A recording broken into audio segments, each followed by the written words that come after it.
একটা গল্প বলছি শোনো। একদিন আমি আর আমার দুই বন্ধু মিলে ফ্রি ফায়ার খেলছিলাম। আমরা তিনজন স্কোয়াডে ছিলাম, আর চতুর্থ সদস্য হিসেবে একটি র্যান্ডম প্লেয়ার আমাদের টিমে যোগ দিল।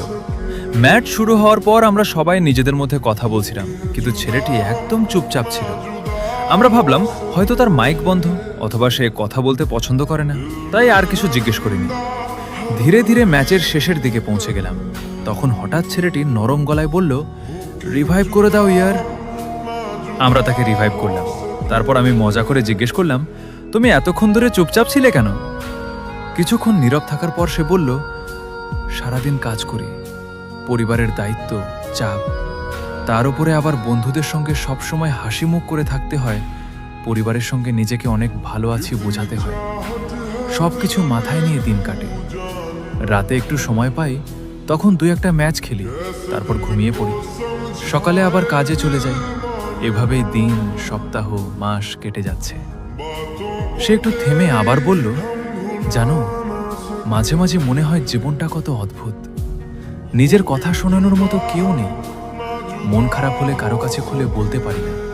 আর আজ দেখো, তোমরা তো আমার কেউ নও, তবুও নিজের সব কথা তোমাদের বলছি। তার কথাগুলো শুনে আমরা সবাই কয়েক সেকেন্ডের জন্য চুপ হয়ে গেলাম। যে ছেলেটিকে এতক্ষণ একজন সাধারণ র্যান্ডম প্লেয়ার মনে হতো। একটা গল্প বলছি শোনো। একদিন আমি আর আমার দুই বন্ধু মিলে ফ্রি ফায়ার খেলছিলাম।